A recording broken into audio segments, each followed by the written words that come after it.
Eu gostaria de agradecer a oportunidade de fazer parte dessa mesa como representante do UniCeub. Então, eu trago aqui algumas reflexões da minha experiência como professora universitária. Então, eu trouxe, para a gente começar a pensar, nós começarmos essa reflexão juntos, dados quantitativos, algo que a gente possa mensurar e que fique mais concreto e nos traga depois para uma reflexão mais subjetiva e não palpável, que é o tema nosso da nossa reflexão de hoje, que é a atitude amorosa. De onde vem isso? De onde vem essa reflexão? O porquê da gente ter escolhido esse tema, doutor Ulisses, que traz esse tema para a palestra de hoje. E, então, a reflexão inicial é de que o nosso planeta Terra ele tem cerca de 7 bilhões de pessoas. E dentro desse cenário de 7 bilhões de pessoas, nós temos o Brasil, no nosso caso, especificamente, geograficamente falando, mais de 190 milhões de pessoas. E quando a gente fala desse número enorme, é comum a gente pensar na maioria das pessoas. Só que quando a gente estava falando no bem-estar da humanidade, a gente está falando também da importância de se pensar a individualidade.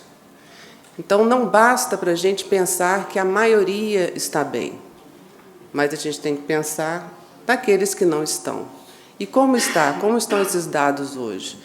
Eu trouxe para a gente começar a refletir alguns dados que vocês já sabem, já tem essa circulação por IDH, PIB, qualquer índice que possa mensurar isso para a gente hoje, que nos países em vias de desenvolvimento, mais de 1 bilhão de pessoas não têm habitação adequada. Então, dentro dessa pizza que a gente traz aí como gráfico, esse laranja e esse avermelhado aí faz parte daquele grupo de pessoas que não tem habitação adequada. E dentro desse conceito de habitação adequada, nós temos 100 milhões de pessoas sem abrigo. 100 milhões de pessoas. É muita gente.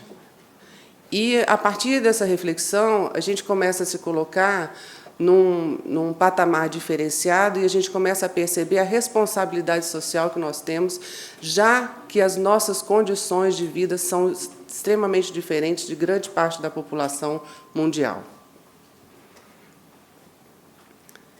Falando, então, no âmbito da educação, vamos fazer um recorte para ver esses dados que não são tão alegres, então interessantes de serem vistos, mas é a nossa realidade.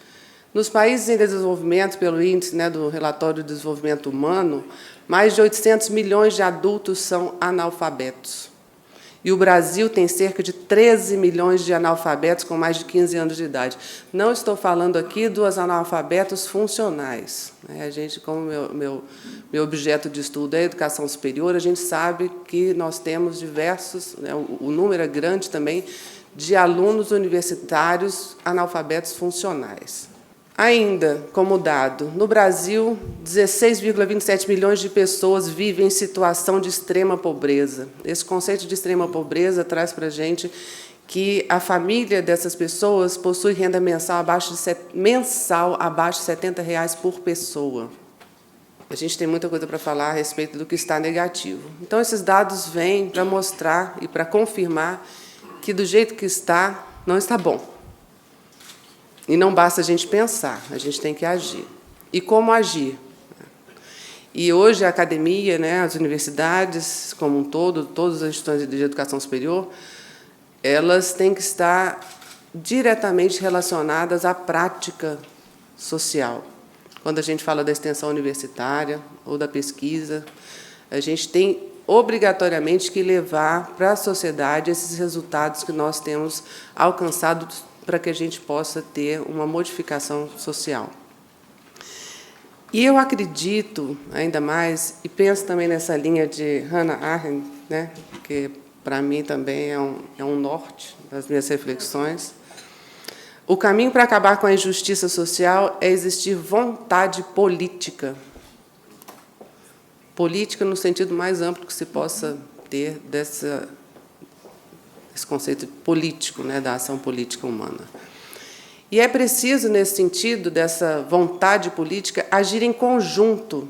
E esse agir em conjunto é um esforço a partir da contingência pessoal de cada um, agindo com justiça, para a justiça e pela justiça. Nas ações em casa, nos relacionamentos pessoais, sociais, profissionais, sejam eles quais forem, nós temos que agir com uma vontade política de ir contra essa estrutura que nos traz aí tanta injustiça social. E esse esforço conjunto só existe também se nós pensarmos no esforço individualizado. O esforço conjunto não é um esforço que anda sozinho. O esforço conjunto é o esforço de cada um dentro desse e às vezes a gente esquece isso. A gente acha que as coisas andam por si só e que a gente não tem que fazer nada, né, individualmente. No caso específico, né, eu estou falando da minha área, o que a gente pode fazer, o que a gente tem como resultado, quais são as tendências na educação superior brasileira, o que a gente pode fazer para modificar a prática pedagógica dos professores e também a formação do aluno como um aluno cidadão. Como está, então, essa ação educativa na educação superior?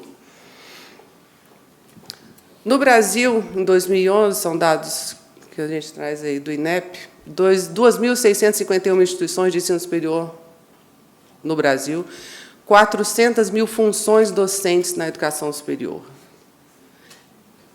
O perfil dessa função docente, a gente fala função docente porque o professor, às vezes, quando a gente identifica, ele dá aula em mais de uma instituição e não tem como mensurar isso, né? Nas instituições públicas, normalmente, né, no sentido estatístico, predomina o sexo masculino como professor e nas instituições privadas também. A idade nas públicas, 44 anos e nas privadas, 34 anos. Nacionalidade brasileira nas duas, escolaridade nas instituições públicas, doutorado, e nas privadas, mestrado. É claro que essa modificação tem sofrido uma modificação efetiva. E o regime de trabalho da função docente, normalmente em tempo integral, nas públicas e como horista nas instituições privadas. Quais são as tendências das práticas pedagógicas desses professores que foram identificadas nas pesquisas acadêmicas, né, na prática do professor em sala de aula? Primeiro, falta de formação específica da docência. O professor entra em sala de aula sem formação específica para a docência. Ele tem conhecimento daquela área específica, mas ele não tem formação específica para ser professor. Então, a pessoa se forma numa área do conhecimento, entra em sala de aula sem nenhum conhecimento, ele vai pela experiência que ele teve. A inadequação dos métodos utilizados em relação aos conteúdos programáticos das disciplinas, a avaliação centrada em instrumentos, a resistência dos alunos ao ensino sem diálogo, e essa resistência dos alunos como tendência também força um pouco esses professores, graças a Deus, a se mexerem um pouco.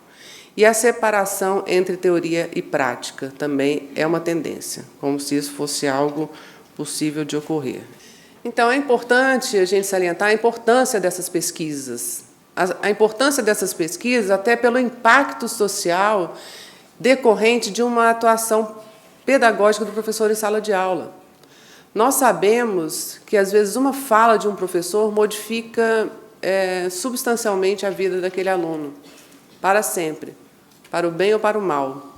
A gente tem essa ênfase agora na reflexão em cima do bullying, etc., e a gente tem que pensar a responsabilidade do professor em sala de aula. Até porque, como as famílias hoje têm uma tendência a estarem desmembradas, vamos dizer assim, para não falar pior, a gente tem uma responsabilidade como formador em substituição ao papel dos pais. E aqui eu não estou falando da educação básica, educação infantil, eu falo da formação na educação superior. Hoje nós temos uma entrada de alunos com 16, 17 anos nos primeiros e segundo semestres dos cursos de graduação. Nós temos, então, jovens carentes, né, quase crianças, necessitando aí de uma orientação, e o professor faz esse papel ainda na educação superior.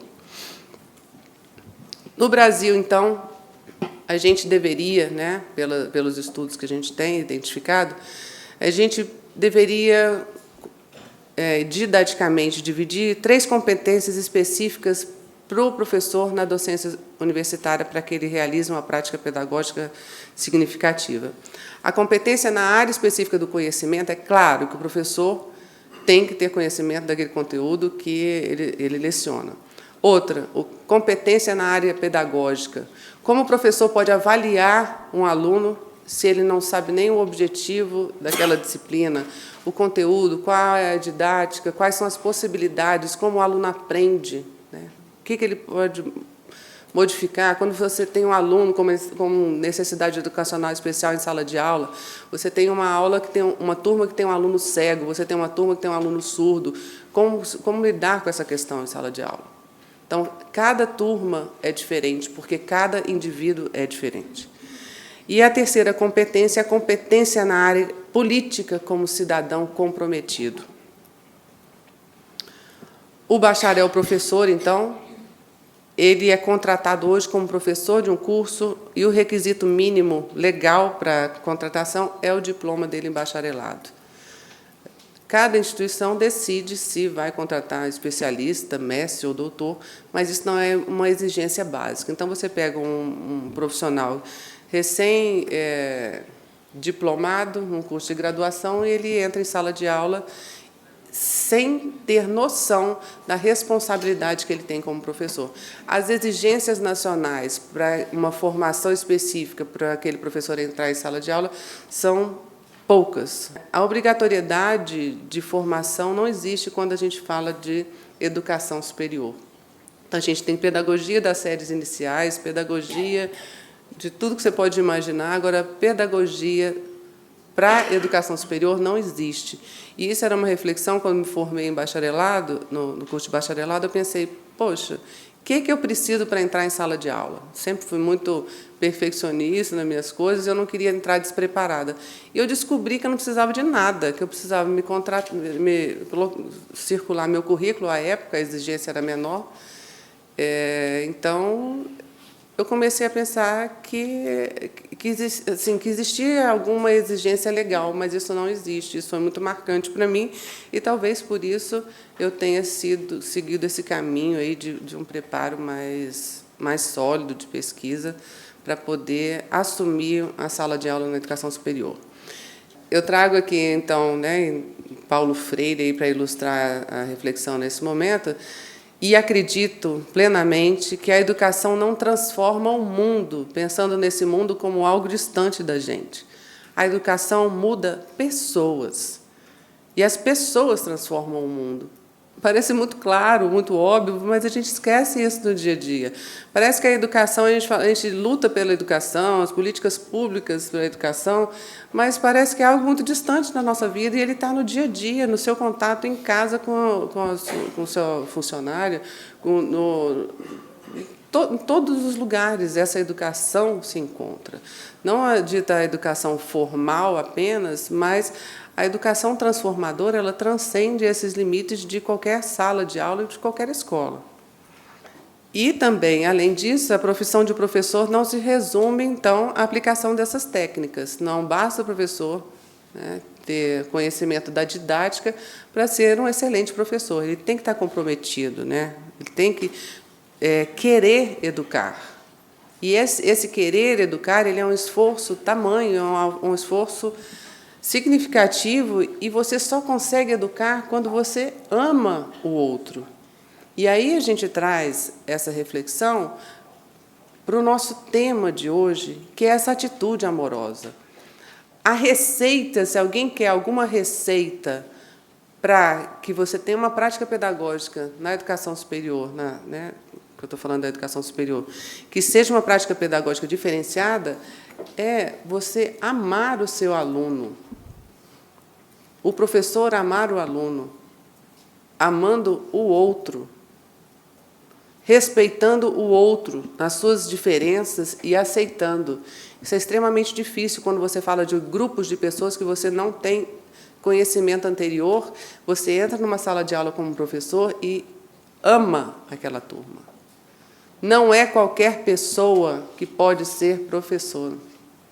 Professor, educador, que realmente dê resultado daquela prática pedagógica. A atitude amorosa com o outro não significa anular a si mesmo, mas perceber que na vida em sociedade o outro faz parte de você. Não só nesse sentido da reflexão, para ficar algo interessante de se pensar, mas tudo que você faz pelo outro, de uma maneira, aquilo reflete no seu futuro. Então, até se você quiser ter um pensamento extremamente narcisista e egoísta, ajude o outro, porque você vai estar se ajudando, no mínimo. Tudo volta para você. Não existe. A vida em sociedade, e essa é a nossa vida, a gente não tem como sair dessa estrutura. O que você faz para o outro reflete em você mesmo. Então, o primeiro passo é amar a si mesmo, e depois amar o outro. E amando a si, você ama o outro também. Nós temos, então, dois extremos dessa prática pedagógica. Uma prática pedagógica espontânea, reiterativa, imitativa, daquele professor que entra em sala de aula, repete o que ele já presenciou, o que ele já viu, o que ele fez numa outra disciplina. E, por outro lado, por outro extremo, a prática pedagógica reflexiva, criadora ou inovadora. E aqui eu falo, não é deixar de lado o que já existe de bom. Não é jogar tudo que já existe fora e tentar buscar novo. É você aproveitar o que já existe e melhorar o que já existe. A inovação dentro da estrutura. Você tem coisa. Não adianta a gente querer mudar o mundo e achar que a gente tem condição de apagar o que aconteceu anteriormente, até porque nós temos muito. Nós estamos aqui, nós somos formados na educação tradicional. Temos essa reflexão hoje. Temos consciência da nossa responsabilidade porque aqui estamos. E, para encerrar, então, minha fala, gostaria até de ter um tempo maior com vocês, mas deixo aqui algumas reflexões, então.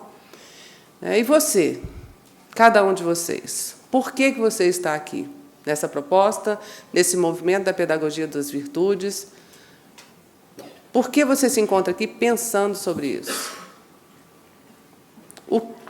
E pensando sobre isso ainda mais.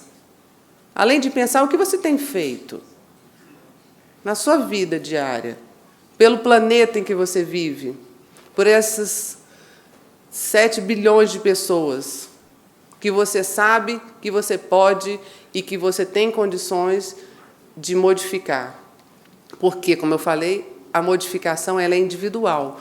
A modificação do conjunto só vem da modificação individual. Porque nós só temos condição de transformar o mundo na medida em que cada um passe a ter consciência da sua responsabilidade individual e haja com amor, em respeito ao outro e respeito à sociedade. Então, o que você tem feito pelo outro e por você? Essa é a minha reflexão, é o que eu trago para vocês.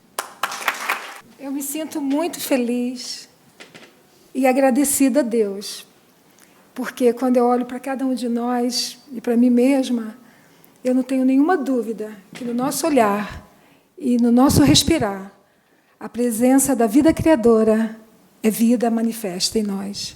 Isso me dá uma grande alegria. Eu sonho com essa reunião de hoje desde que eu me entendo por gente. Eu era assim, ainda menina. Aí eu estudava numa escola que era uma garagem, a garagem da casa de meu pai, que era também a minha casa. Lá, já naquela época, assim, a gente sabia que era possível uma educação que tocasse naquilo que a gente tem de mais real, que é a respiração, que é a própria presença do espírito da vida que nos faz viver. Isso nos une, isso é maravilhoso. Então, eu estou muito agradecida a Deus, porque eu estava cantando assim o hino e vendo cada um assim, e vivendo em cada um, e é muito bonito poder aqui de cima também estar olhando essa presença divina que nos faz respirar em cada um de nós. Então, eu estou muito agradecida a Deus por esse movimento Pedagogia das Virtudes e por poder falar de uma temática como essa, uma temática que trata da dimensão amorosa, né, da atitude amorosa como meio e fim da ação educativa. Eu me lembro de Paulo, quando ele fala em Gálatas 5, que o fruto do Espírito, né, o fruto do Espírito é o amor, a paz, a longanimidade, a perseverança, a alegria, a paciência, o domínio próprio. E eu vejo assim que, quando a gente fala das virtudes, a gente toca aquilo que a gente tem de mais... Para mim, é de mais real. É aquilo que nos faz viver. Quando o sopro da presença do Espírito não é mais necessário no nosso corpo, ele vira casca, ele vai para outra dimensão. Então, o tempo todo, a nossa conexão, quer a gente tenha consciência ou não, é com esse pulsar da vida. Eu gostaria de estar assim, fazendo uma meditação hoje com vocês sobre uma relação entre as virtudes e a pedagogia das virtudes, com essa dimensão também do sagrado em nós. Quando a Renata falou da quantidade de seres humanos hoje que vivem numa situação de extrema pobreza, por exemplo. E eu me pergunto, o que faz cada uma delas viverem, apesar de estarem em situações tão radicais de necessidade? O que dá força? O que dá vida? O que nos faz estar aqui?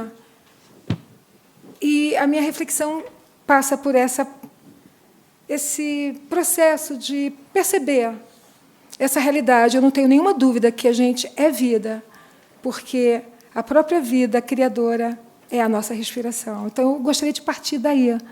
E alguns autores me fazem assim também assumir essa compreensão, porque essa compreensão ela não é uma compreensão intelectual. O intelecto ele é só o teclado, né, que dá essa percepção. Mas eu me lembro assim de educadores como Maria Montessori. Foi a partir da consciência dela, nessa conexão com essa fonte da vida, que ela criou a Escola dos Bambinos.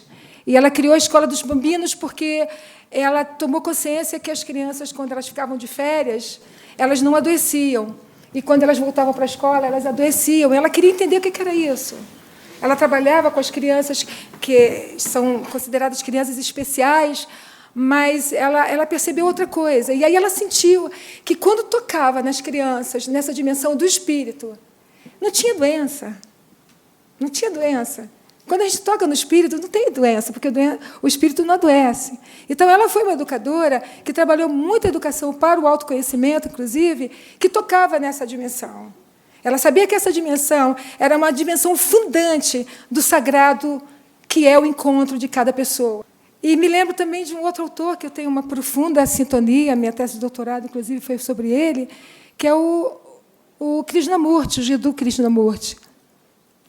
Ele falava que a educação só tinha sentido para o florescimento do amor e da bondade, trazendo essa consciência, essa presença. Porque, quer a gente queira ou não, a gente está sempre na presença da vida, porque ela é a nossa respiração. Mas parece que os movimentos da educação e os outros movimentos nos tiram dessa lembrança, da nossa real identidade. Então, quando a gente fala da pedagogia das virtudes, a gente está falando da nossa real identidade, que, na maioria das vezes, ela é esquecida. Eu gosto desse texto, eu acho que ele pode nos ajudar. Retomando o Krishnamurti, ele falava sobre a arte de aprender, a arte de viver, a arte de estar presente na vida que é vida em nós. Não está à margem da vida, mas está na vida, sendo a vida, vivendo a vida.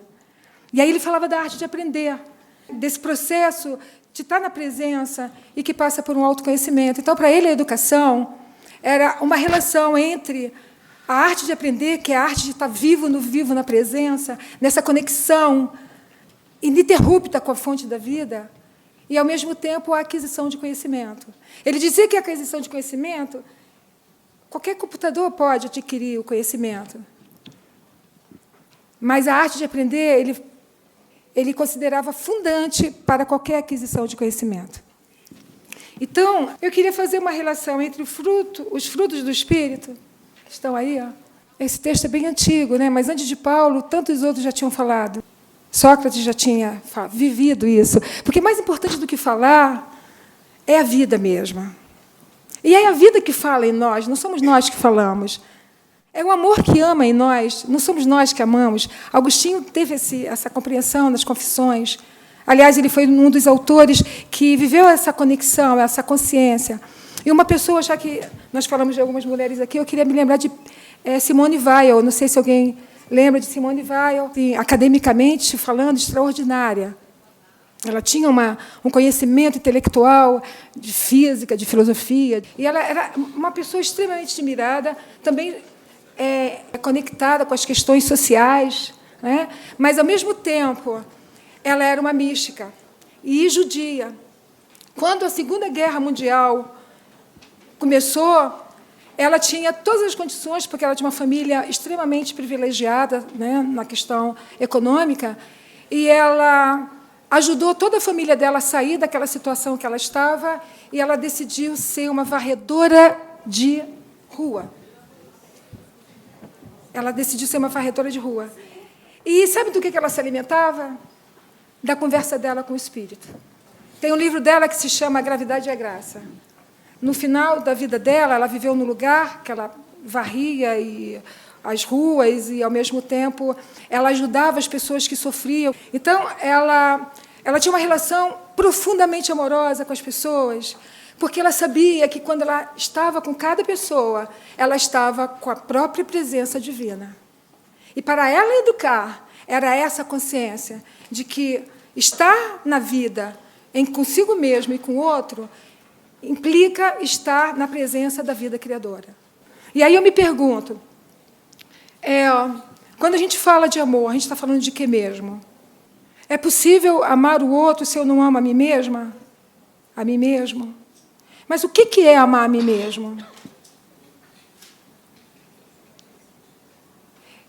A Simone Weil falava sobre isso, o Jiddu Krishnamurti também falava, o Carl Rogers também.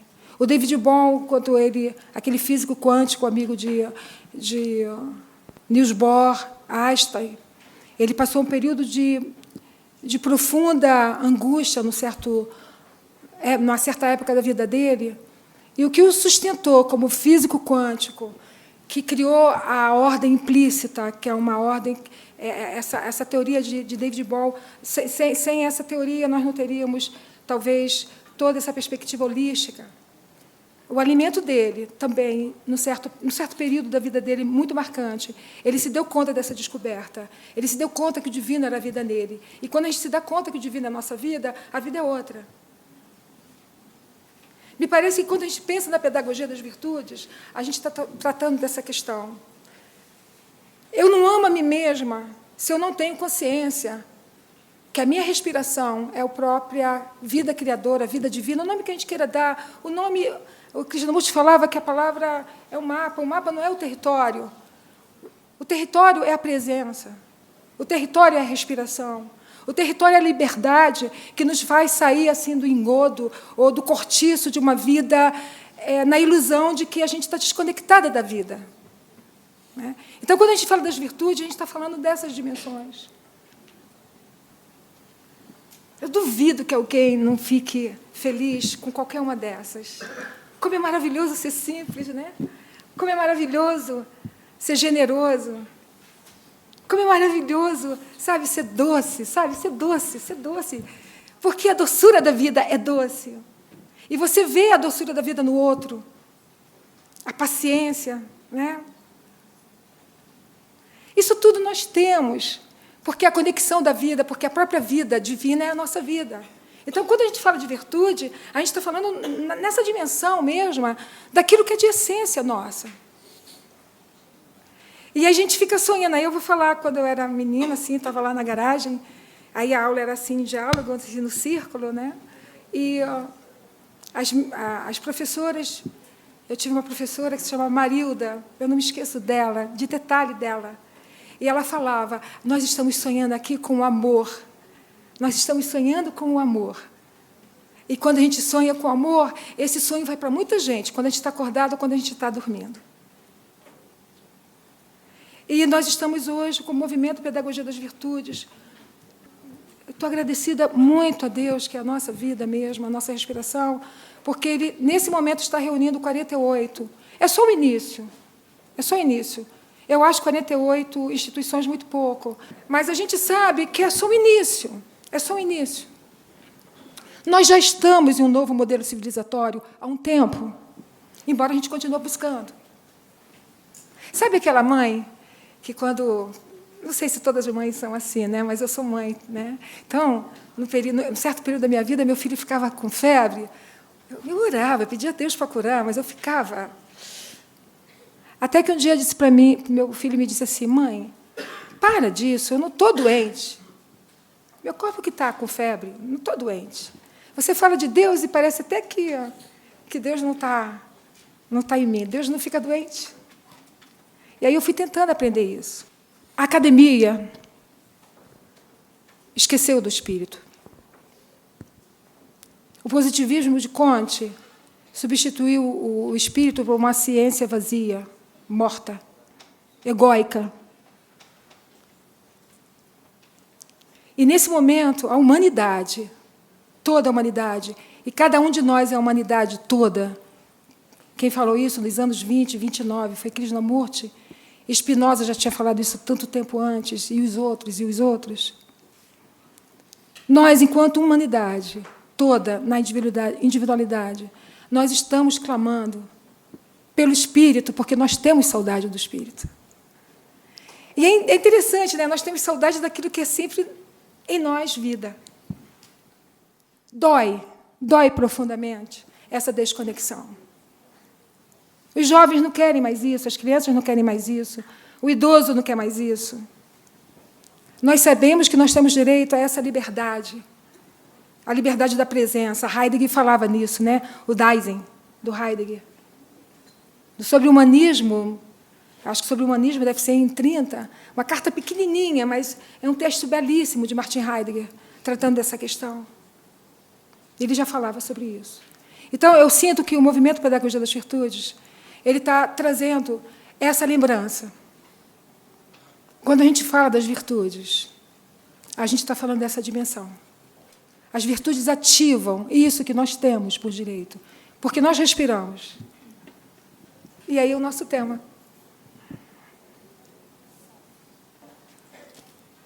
Na compreensão da pedagogia das virtudes, todos os seres humanos são educadores. Todo encontro é educativo. Todo encontro é sagrado. Martin Buber falava isso, né? No Eu e o Tu, naquele livro sobre o diálogo e o dialógico, Martin Buber tem uma historinha assim, olha, mesmo que eu esteja assim, estou com Douglas aqui, aí eu estou lá esperando o trem, na época era o trem, né? Eu sento aqui do lado do Douglas, né? Estou aqui, né, Douglas? Aí o Martin Buber falava assim, ó, mesmo que eu não olhe nos olhos do Douglas, mesmo que eu não fale com ele, mesmo que nada aconteça entre a gente, ele me mudou e eu o mudei.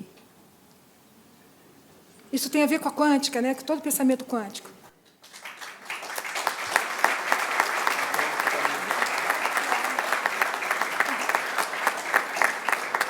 E isso é maravilhoso, porque nós não estamos desconectados. A mesma vida vive em nós. Paulo Freire foi outro que tocou nessa dimensão. Não foi à toa que ele conseguiu, em 40 horas, alfabetizar adultos de uma maneira maravilhosa. E eu queria, então, concluir. Algumas dimensões da atitude amorosa, já que a gente está falando de prática. Não existe amor sem prática. O apóstolo Tiago falava, né? A fé sem ação, o amor sem ação, é balela. A vida sem vida é balela. E a gente fica na vida sem vida. Não sei se isso é livre-arbítrio. Nós temos direito à vida. E algumas das dimensões pedagógicas da pedagogia das virtudes é essa. É a pedagogia da cooperação, pedagogia da generosidade, pedagogia da consideração, pedagogia da alegria. E nós sabemos que isso pode ser colocado em prática. Muita gente já está fazendo isso há um bom tempo. Frebel fez isso, Pestalozzi fez isso. Mas muito obrigada. Eu acredito que a gente já está fazendo isso.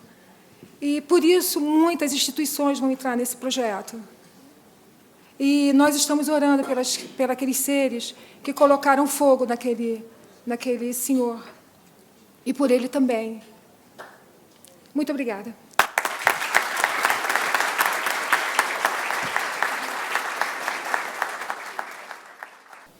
Eu quero partilhar alguns sentimentos e algumas ideias propondo a seguinte inversão. Nós, educadores e educadoras, e aqui eu tomo, como alguns colegas já sinalizaram, a educação no seu sentido mais geral. Então, ao falar de escola, eu estou falando da educação infantil até o doutorado, mas também estou falando das igrejas, estou falando do Estado, estou falando das famílias, estou falando das instituições que se colocam no papel da maturidade de educar aqueles que estão crescendo. Do judiciário, como o senhor colocou, então, todos nós. Nós, dessa escola, de maneira geral, estamos sempre dispostos a dar lições. Nós sempre temos algo a dizer sobre o que aconteceu, sobre o que deixou de acontecer, sobre o que está acontecendo. Eu quero propor, nessa pequena partilha, uma inversão. Eu não estou interessado nas lições que esses espaços educativos têm para ensinar, ao menos não nesse primeiro momento. Eu estou interessado e desejo partilhar com vocês a nossa capacidade de aprender com a vida. Que lições a vida está nos oferecendo? Como nos avaliamos como aprendizes da vida que possuem o papel de educar? Como nos avaliamos, já que somos aprendizes da vida e possuímos o papel de educar? Pelo que eu consigo perceber, a sociedade, de uma forma geral, não aponta para a superação da escola, como alguns autores têm sinalizado, mas nos pede uma profunda revisão. Penso que a vida, de certa forma, assiste nossas aulas pela janela do lado de fora. Precisamos convidar a vida. E a vida, sedenta na janela pelo lado de fora das nossas salas de aula, nos faz um pedido simples: deixe-me entrar. Bate na janela, ansiosa, e fala: deixa eu entrar. E nós, apressados para vencer o conteúdo, não conseguimos deixar a vida entrar. Os nossos conteúdos, os planos de ensino, os projetos pedagógicos, os planos estratégicos das nossas instituições perderam o lastro com a vida. Os conteúdos nasceram da vida e da reflexão sobre a vida, mas, na pressa de ensiná-los, nós fomos deixando de fora de sala de aula a própria vida, que é a origem dos conteúdos.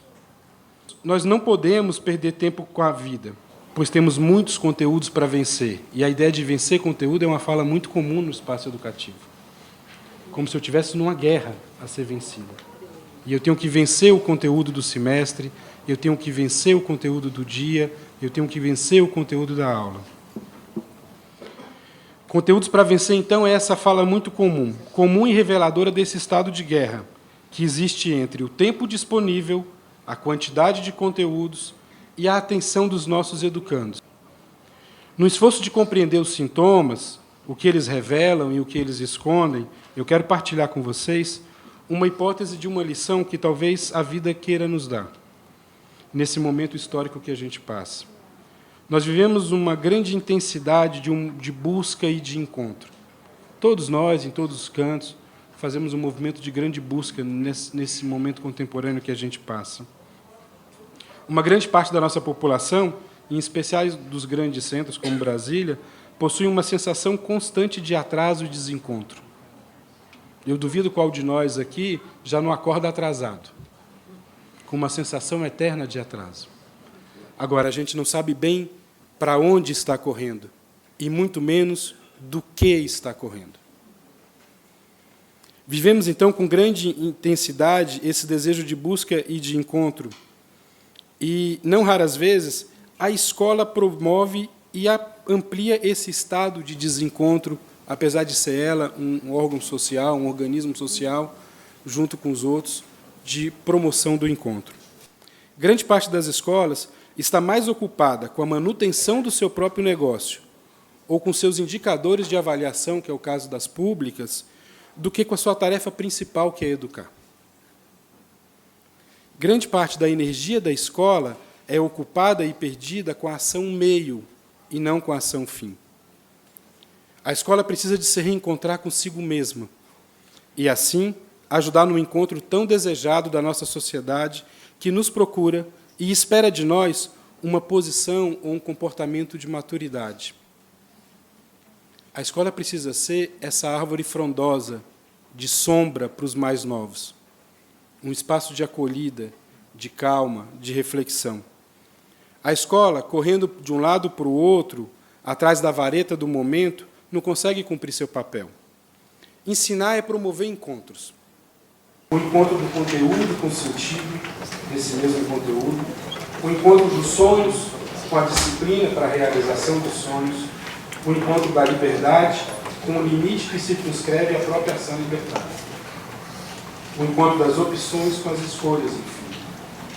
E somos nós, como adultos da relação, os responsáveis de promover o encontro, e não de atiçar o desencontro. A escola não será esse espaço de encontro se continuar no seu ritmo desencontrado, em busca não se sabe do quê. Ser espaço, então, de encontro é ser espaço de respiro, ser espaço de reflexão, ser espaço de pausa, de escuta. Um espaço de organização dos conteúdos da vida e dos conteúdos para a vida. Não é saudável nem educativo viver nos ocupando somente com os nossos pesadelos e esquecer dos nossos sonhos. Essa talvez seja a grande prova de amor que a escola possa dar nesse momento para a sociedade. Demonstrar a humanidade do próprio humano. Resgatar um espaço do sonho de humanidade do próprio humano. Se encontrar e, ao mesmo tempo, promover esse encontro. O encontro dessa humanidade com seus belos sonhos. Um monge beneditino diz que crianças precisam de história para dormir e adultos precisam de história para acordar. E nós precisamos de história para acordar do nosso sono de não perceber as coisas que estão na nossa frente. E a história são esses projetos de humanidade que um dia nos encantaram e nos encantam. Mas no ritmo da desatenção a gente não se dá conta daquilo que passa. Então talvez a escola tenha que se preparar de novo para contar histórias.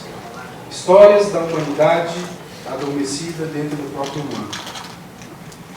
Para tanto, talvez seja necessário admitir que nós não temos lições de vida para dar. Elas de pouco adiantam para uma sociedade com a velocidade como a nossa. Mas nós podemos construir lições com a vida, caminhando com ela, aprendendo e ensinando, cumprindo o nosso papel de escola. O amor pela humanidade alimenta a nossa esperança numa educação do encontro. O encontro, doutor Ulisses, me parece ser a virtude a ser cultivada. É do encontro que vem a saída, é do encontro que vem as soluções.